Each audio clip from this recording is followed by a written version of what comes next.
आप देख रहे हैं हम लोग और मैं हूं अजय कुमार। हम जब भी अपने देश में बात करते हैं बुजुर्गों की तो वहां कई बातें सामने आती हैं। कई ऐसी रिपोर्ट आपने देखी होगी, कई ऐसी कहानियां होती हैं जहां बुजुर्गों को उनको आदर के साथ नहीं रखा जाता, अपने घर में अपने घरों से बाहर निकलने को मजबूर हो जाते हैं। उसके साथ साथ कई ऐसी बातें भी सामने आती हैं जिसमें यह सामने आता है कि बुजुर्गों के साथ लोगों का दुर्व्यवहार एक अलग तरीके से होता है, जहां वो अपने ही घर में महफूज नहीं रह पाते। ऐसा लगता है जैसे कि हर कोई उन्हें गिद्ध की तरह देखता नजर आता है। क्या सिर्फ उम्र के एक ऐसे पड़ाव पे पहुंच जाना जहां पर आप अपने तरीके से अपनी जिंदगी जीने की कोशिश जरूर करते हैं लेकिन आपको मदद की जरूरत होती है, क्या वहां पर मदद की जगह है उनके साथ लूटपाट, हत्या, इस तरह की बातें होती दिखाई दे? एक ऐसा समाज जो बुजुर्गों को हमेशा भगवान की तरह देखता चला रहा, उस समाज में क्या आज यही स्थिति रह गई हमारे बुजुर्गों की? आज इसी पर करेंगे चर्चा। कुछ बुजुर्ग हमारे साथ हैं जो अपनी बातों को, अपनी व्यथा को खुद आपके सामने रखेंगे, लेकिन इससे पहले आइए दिखाते हैं एक छोटी सी रिपोर्ट। क्या देश में बुजुर्ग महफूज नहीं है? ये सवाल आज इसीलिए उठा है क्योंकि छोटा हो या बड़ा, हर शहर में बुजुर्गों को निशाना बनाया जा रहा है। उम्र के इस पड़ाव पर जो लोग ठीक से चल भी नहीं सकते, उन पर हमले और लूटपाट की वारदातें तेजी से बढ़ रही हैं। आंकड़े हम आपको आगे बताएंगे। पहले दिल्ली में दिल दहला देने वाली घटना के बारे में बताते हैं। पुलिस की गिरफ्त में खड़े इस शख्स का नाम है आलम। आलम ने अपने दो साथियों के साथ मिलकर अपने बुजुर्ग मालिक की हत्या कर दी। ये आलम जो है सर्वेंट के रूप में रखा था 3 दिन पहले, वारदात से 3 दिन पहले सौद के कहने पे। सौद जो है वो ये टाइल्स लगाने का काम करता था, जिसने कुछ दिनों पहले उसी रेजिडेंस में कुछ टाइल्स लगाने का काम किया था। 60 साल के मसाला व्यापारी मुकेश ग्रोवर पीतमपुरा के मौर्य एनक्लेव में रहते थे। बताया जा रहा है कि मुकेश ग्रोवर ने कुछ दिन पहले ही आलम को घर में नौकर रखा था, लेकिन लूट के इरादे से आलम ने उनका गला दबा दिया। वारदात के 6 महीने बाद पुलिस ने लूट और मर्डर की गुत्थी सुलझा ली है। जो मर्डर के दौरान जो चीजें जो लूटी गई थी, 2 रिंग्स और 1 चेन, ATM लाइसेंस और 1 की रिंग्स। इनमें से जो है 1 रिंग और लाइसेंस और की रिंग्स ये उससे रिकवर हुई हैं। नेशनल क्राइम रिकॉर्ड ब्यूरो के मुताबिक सीनियर सिटीजन बदमाशों के लिए सबसे सॉफ्ट टारगेट है। साल 2014 में पूरे देश में 1142 सीनियर सिटीजन का कत्ल हुआ।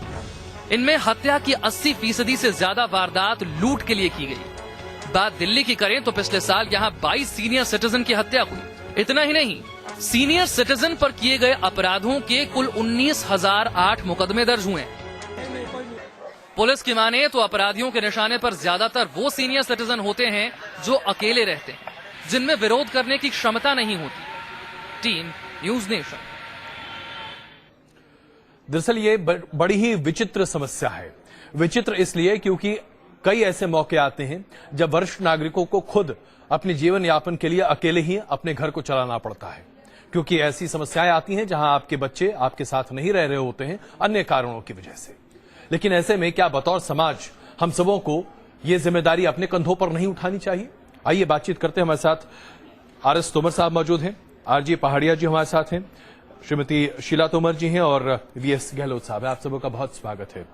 तोमर साहब, आप लोगों ने अपना जीवन बहुत जबरदस्त तरीके से जिया।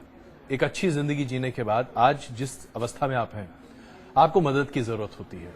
और कई बार आपने ऐसा देखा होगा कि आपके दोस्त, आप शायद खुद, आपके बच्चे आपके पास नहीं रह पाते, आप अलग रहते हैं। फिर ऐसे में दिक्कतें कहां से शुरू होती हैं? क्योंकि सुरक्षा एक बहुत बड़ी समस्या है।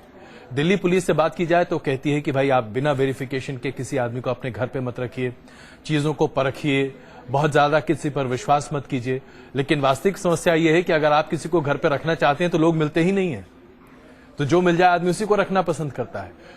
समस्याएं कहां आती हैं, ये आज आप ही लोग बताएं, ताकि शायद हमारे दर्शक भी उसे ज्यादा बेहतर तरीके से समझ सके। उसका समाधान भी शायद आप ही लोग के पास होगा। एक्चुअली मैं अपने नहीं कहूँगा, क्योंकि मैं ऐसी कॉलोनी में रह रहा हूँ कि वहाँ थोड़ी सी सुरक्षा हम लोगों को ज़्यादा मिली हुई है जी, और और इस तरह की घटनाएं कम होती है। लेकिन रोज़ाना प्रिंट मीडिया के थ्रू, इलेक्ट्रॉनिक मीडिया के थ्रू रोज़ाना जो हमारे पास आता है जी कि भाई वसंत कुंज में ऐसे बुजुर्ग को मार दिया, या उसका जो नौकर उसके साथ रहता था, या जो उसका कोई रिलेटिव थे, इस तरह की घटनाएं रोज़ाना होती हैं। तो ये एक दुर्भाग्यपूर्ण स्थिति तो है, लेकिन अब कहते कि हम नौकर को देख के और पुलिस वेरिफिकेशन के बाद में घर पे रखना चाहिए। जी, आप ये बताइए कि एक जो बंदा 80 साल का है, 75 ईयर्स का है, 85 ईयर्स का है, वो वेरिफिकेशन के लिए कहाँ जाएगा?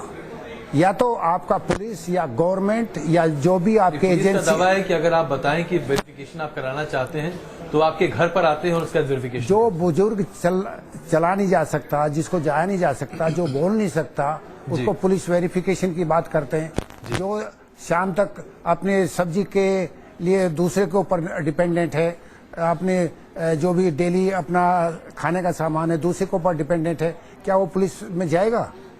या तो फोन करे, और फोन करने के बाद में ऐसी सुविधा होनी चाहिए कि पुलिस का बंदा अपने आप आए और ये कहे कि भाई आपके पास से आप ये रखना चाहते हैं नौकर, या कोई एक असिस्टेंट रखना चाहते हैं और आपके बस की बात नहीं है, हम आपको प्रोवाइड कर सकते हैं, आप एग्री करते हैं या नहीं?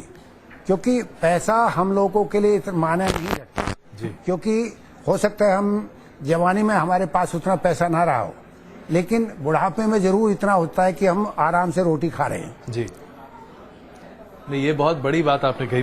गहलोत साहब, समस्या कहाँ आती दिखाई देती है?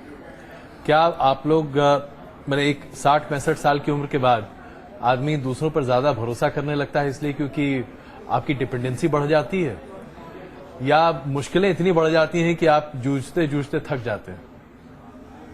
मेरे ख्याल में यदि आपने जिंदगी अपने ढंग से जी है जी, तो इतनी समस्या नहीं आती। समस्या वहाँ है जहाँ आपके बेटे हैं या जो भी हैं जी, वो बाहर चले गए। जी, ज्यादातर वो हैं कि जो देश में नहीं, देश से बाहर हैं जी, या दूसरे शहरों में हैं, वो उनके पास जाना नहीं चाहते। जी, अब अकेले रहते हैं मियाँ बीवी, जी, कभी कोई बीमार भी हो सकता है, तो उसमें समस्या उनकी आती है कि वो पड़ोसियों से, दूसरों से कट ऑफ रहते हैं। यदि हम एक इतना भी कर लें जी, कि मिलना ना चाहें, केवल कोई भी निकल रहा है उससे हेलो कर लें, हेलो कर लेंगे तो दूसरों को ये पता चलेगा कि ये जानते हैं, चाहे वो नहीं जानते हो। जी, तो जो भी बदमाश आते हैं वो डरेगा कि ये सब आपस में जानते हैं, तो यहाँ घुसेगा तो कुछ ना कुछ हो सकता है। जी, तो सबसे बड़ी कमी है ये है कि हम अपने आप को रिजर्व कर लेते हैं, दूसरे से मिलते ही नहीं हैं। अरे मिलो भी नहीं तो कम से कम शक्ल दिखा के उससे हेलो कर लो, वो तुमसे हेलो कर ले, नहीं जानते, समस्या हल हो जाएगी। बाकी जब आप इतने वो हो गए हैं जी, तो किसी को साथ तो रखना पड़ेगा। जी, अब साथ रख रहे हो तो भाई वो किस तरह का आदमी मिलता है आपको, पुलिस वेरिफिकेशन भी करा लीजिए, जी, उसके बाद भी उसकी नीयत दिख सकती है। जी, तो ये तो है, इसमें यही है कि पुलिस को उनका पता होना चाहिए सब जगह, जितना भी है वहाँ एक अपना सर्वे कर लेने के किस किस फ्लैट में जी, कौन कौन अकेला रहता है, उसके पास खामोखा का फोन आता रहे, केवल मिस कॉल ही मारते रहें, तो जो भी होगा वर्कर वगैरह वो कॉन्शियस हो जाएगा कि इसका फोन आ रहा है, कोई आने वाला तो नहीं है, हेलो कर लें, तो समस्या इस तरह हल हो सकती है।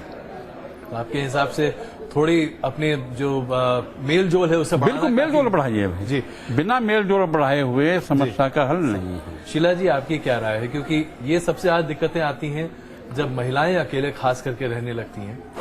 हमारी कॉलोनी में जी। भी ऐसी बहुत सी महिलाएं हैं जी, जो अकेली रह रही हैं बिल्कुल। उनके बच्चे या तो बाहर हैं या कोई द्वारका में या कहीं दूर, मतलब या शहर से बाहर, दिल्ली से बाहर रह रहे हैं। जी, और कई बार उनकी हेल्थ भी इतनी अच्छी नहीं होती, फिर भी किसी भी कारण से उनका आपस में एक सोशल बन जाता है अपना बोल चाल के लिए। जी, बच्चे मान लो दोनों नौकरी कर रहे हैं तो वहाँ उनका मन नहीं लगता, तो वो अपने उसी सर्कल में रहना पसंद करते हैं। तो उन्हें कई बार सब्जी लेने के लिए भी उतरना पड़ता है, जाना पड़ता है। 4-4 मंजिल के मकान है, जी, अब इस उम्र में आके मकान भी नहीं बदल सकते, बड़ा मुश्किल होता है मकान बदलना। तो खतरा तो बहुत होता है, लेकिन सबसे इसका सुझाव मतलब आसान वही है कि हमें अपने पड़ोसियों से मतलब हालांकि दोस्ताना जितने संबंध भी रखने चाहिए। जी। जैसे जैसे आजकल लोगों में इतना ज्यादा हो गया कि वो आपस में एक दूसरे को देख के मतलब ज्यादा हेलो भी नहीं करते। वो ईगो वाली बात और पैसे, मैं इससे बड़ा हूँ, मैं इससे बड़ा हूँ, जी। तो लेकिन फिर भी अपनी तरफ से कोशिश करते रहना चाहिए कि थोड़ा बहुत सबसे आपस में मेल जोल जी। रखें, सब, जिससे कि लोगों को पता लगे आज ये सुबह उठे नहीं है या इनकी तबीयत तो खराब नहीं जी। है। और ऐसी बात नहीं है कि सभी इतने खराब नहीं है, अच्छे लोग भी पड़ोस में होते जी। हैं और हेल्प करते हैं शायद। बढ़िया जी, सबसे आपका अभी तक अनुभव कैसा रहा है? मैं इनके साथ सहमत हूँ जी। बाकी ये है कि आड़ पड़ोस में हलवा रखनी चाहिए, और जिससे कम से कम बाहर वालों को ये पता रहे कि हाँ भाई इनके आसपास है इनका हलवा। बिल्कुल, आइए जरा आपको दिखाते हैं राजन भगत जो कि दिल्ली पुलिस के प्रवक्ता हैं। हमने उनसे कुछ देर पहले बात की थी और ये समझने की कोशिश की थी कि दिल्ली पुलिस दरअसल बुजुर्गों की समस्या को किस तरीके से उसका समस्या का समाधान निकालने की कोशिश कर रही है। आइए आपको दिखाते हैं कि राजन भगत का क्या कहना है और उसके बाद शायद बात से कुछ और बातें आगे निकलेंगी। दिल्ली पुलिस में 22,000 से ज्यादा ऐसे सीनियर सिटीजन रजिस्टर किए हुए हैं जिनका पूरा ब्यौरा हमारे रिकॉर्ड पर है, और हमारे इलाके के जो बीट कांस्टेबल्स हैं उनको निर्देश है कि वो समय समय पर उनके घर पे जाते रहें। उनके हमने सबके घरों का सिक्योरिटी ऑडिट करवाया हुआ है, और उनके घर में कौन आता है जाता है और किस प्रकार के उनके एम्प्लॉइज का एंटीसीडेंट्स है वो सब वेरिफिकेशन करवा के हम रिकॉर्ड पे रखते हैं ताकि हम उनकी सुरक्षा का पूरा ध्यान रख सकें। लेकिन राजन जी, एक महत्वपूर्ण सवाल यहां पर यह है कि बीट जो अधिकारी हैं पुलिस के, उनके पास जानकारी होने के बावजूद भी वरिष्ठ नागरिकों से वो बातचीत करने नहीं पहुंचते सही समय पर। बातचीत न सही, लेकिन जैसा कि अभी हमारे तमाम जो पैनलिस्ट हैं उन्होंने कहा, भाई एक बार फोन ही खटका लीजिए।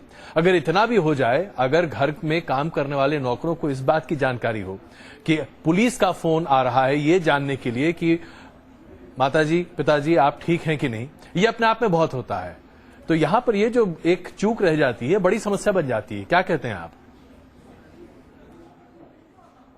बीट ऑफिसर की एक जिम्मेवारी है कि वो अपने जो इलाके के जो रजिस्टर्ड सीनियर सिटीजन हैं उनसे समय समय मिलते रहें।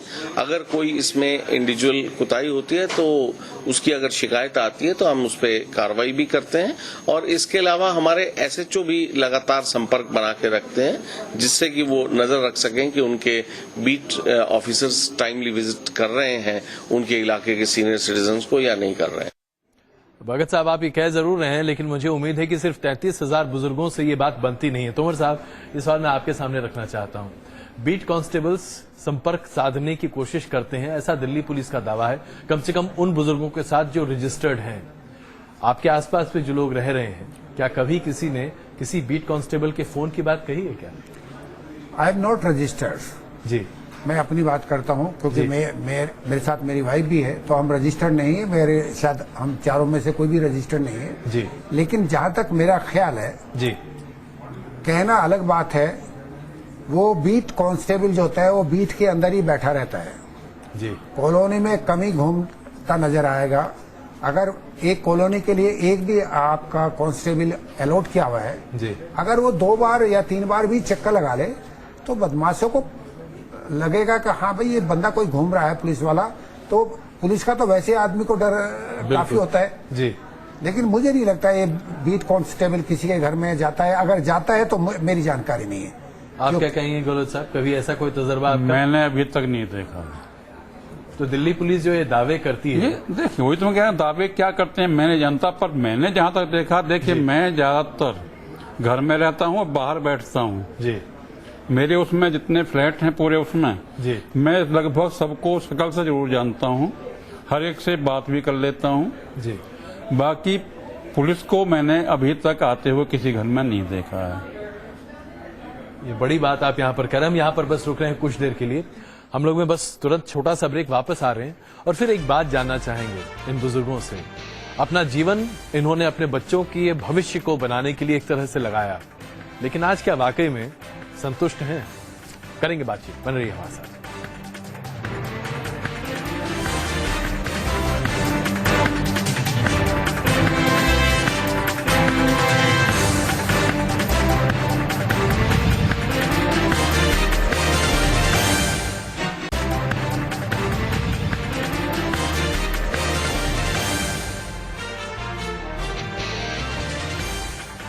आज हम लोग में एक बहुत ही वास्तविक और बहुत ही बुनियादी मुद्दे पर हम चर्चा कर रहे हैं। वरिष्ठ नागरिकों को ऐसे कई मौके आते हैं जब खुद अपने आप पर रहना पड़ता है, उनके बच्चे उनके साथ नहीं रह पाते और ऐसे में समस्याएं बहुत सारी आती हैं। कैसे जूझते हैं उनसे आज वरिष्ठ नागरिक? उनसे आइए बात करते हैं। पाड़िया जी, अकेले रहने वाले जो आपके मित्र हैं, आप शायद अकेले रहते कि नहीं, मैं नहीं जानता। नहीं जी, लेकिन जो लोग अकेले रहते हैं उनके लिए समस्याएं बहुत सारी होती हैं। बहुत उनमें से जो मित्र आपके हैं वो क्या बताते हैं, कैसे जूझते हैं इन समस्याओं से, और खास करके अपने बच्चों का अपने साथ न होने की कमी कितनी खलती है? बहुत गलती है कमी, दुख दर्द हो जाए किस तरह हो तो हम ही पड़ोसी जो हमारे अच्छे संबंध हैं तो हम ही उनकी हेल्प करते हैं जी। और वो बाकी ये दिक्कत आती तो है जॉइंट है, अकेले उनका एक अकेलेपन भी बहुत महसूस होता है। शीला जी, यही सवाल मैं आपके सामने भी रखना चाहता हूँ। एक तो अकेलापन के लिए हमें बाहर निकलना चाहिए। जी। हर समय घर के अंदर रहने से मतलब अगर हम थोड़ा भी निकलें, नीचे उतरें, 4 लोगों से बात करें, लेडीज से बात करें, मिलके बैठें, हफ्ते में एक बार बैठें, तो उससे भी मतलब एक तरह से नेगेटिविटी कम होती है। छत के नीचे हर समय रहो घर के अंदर तो कोई बुरा ख्याल अगर आया तो वो ही आता चला जाएगा। बिल्कुल। तो हमें बाहर निकल के आस पड़ोस के लोगों से और अपने जो ग्रुप है अपना फ्रेंड्स का, उनमें और ज्यादा एक्टिव होना चाहिए। ठीक है, बच्चे बाहर रहते हैं, जरूरी नहीं है सब बच्चे हमारे साथ ही जहां हम रहते हैं वहीं नौकरी करेंगे। हम भी अपने माता पिता को छोड़कर गाँव से दिल्ली आए हैं, कोई वापस नहीं गया लौट के। जी। तो अब तो दुनिया बड़ी है, बच्चे फॉरेन कंट्री भी जा रहे हैं, तो वो सब के साथ हमें कोप अप करना चाहिए और करते हैं, और हमें उसमें कोई शिकायत नहीं। जाते रहते हैं, उनके पास भी मिलने जाते हैं, वो कहते हैं हमारे साथ रहो, लेकिन हमें नहीं अच्छा लगता क्योंकि वो दिन भर नौकरी पे रहेंगे और हम घर में बैठ के क्या करेंगे, बोर हो जाते हैं। तो हमारा सर्कल यहाँ पर है जहाँ हमने जिंदगी बिताई है। तो साहब, तो आपकी क्या राय है इस पर? कैसे आप अपने आप को बिजी कैसे रखते हैं, क्या करते हैं? अकेलापन आदमी का खुद का क्रिएट किया हुआ है। मैं अकेलेपन की डेफिनेशन ही नहीं जानता, क्योंकि मैं तो शाम के टाइम जो है 2 घंटे अपने मित्रों के साथ में कम से कम 25-30 लोग जो है इकट्ठे बैठते हैं पार्क में, खूब गप्पे लगाते हैं। शुरू में जब हमने बैठना शुरू किया तो लोगों ने कहा, अरे यार ये उम्र होगी, इस तरह की मजाक नहीं करनी चाहिए। मैंने कहा हम सारे एक उम्र के हैं, अगर आपस में मजाक नहीं करोगे तो किसके साथ मजाक करोगे? बिल्कुल। अगर आप अपने आप को ये मानोगे कि मैं बूढ़ा हो गया तो आप वास्तव में बूढ़ा हो गए। अगर आप में अभी भी 40 साल वाले 30 साल वाले दिमाग विचार हैं तो आप कभी बूढ़े नहीं होंगे। और मैंने कहा अकेलापन तो बात है, सुबह के टाइम में 2 घंटे लगा के आता हूँ क्योंकि योगा करता हूँ, घूमता हूँ, फिरता हूँ, 2-2.5 घंटे मेरे वैसे निकल जाते हैं। इसी तरह शाम को 2-2.5 घंटे। कंप्यूटर सीख लिया। शुरू में जब मैंने कंप्यूटर सीखना शुरू किया तो मेरे पड़ोसी ने कहा, अरे तोमर साहब आपको तो क्या जरूरत है कंप्यूटर सीखने की? मैंने कहा कोई ऐसा है, कोई नॉलेज अगर आपके पास आ रही है वो आपके काम आती है। अब वही नॉलेज मेरे काम आ रही है। मैं बच्चों से हर अल्टरनेटिव डेज में कभी स्काइप पे करता हूँ, कभी फेस टाइम करता हूँ, कभी कुछ करता हूँ। अब जो इस उम्र में आई एम 72, लोग बात कहते हैं कि भाई ये स्मार्टफोन क्या होता है, तो मैं सभी तरीके से, लेकिन मैं सारे दिन में ये फील नहीं करता कि मैं अकेला हूँ या मैं और मेरी वाइफ अकेले हैं।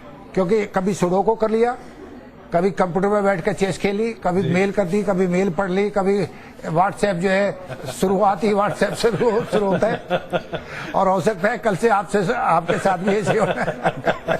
क्या बात है, जिंदगी जीने का जज्बा ऐसा ही होना चाहिए। गलत साहब, जो लोग आपके आसपास हैं, आप तो अपने परिवार के साथ रह रहे हैं, आपके बच्चे हैं, लेकिन जो बाकी लोग हैं जो अकेले रहते हैं, उनके लिए मुश्किलें कहाँ से आती है? और क्या ये बहुत सारी मुश्किलें हमारे बुजुर्ग खुद ही अपने में पैदा कर लेते हैं? देखिए, ज्यादातर मैं खुद एक मुश्किल तो आपकी ये है, इसको तुरंत बंद कीजिए वरना दिक्कत हो जाएगी। जी।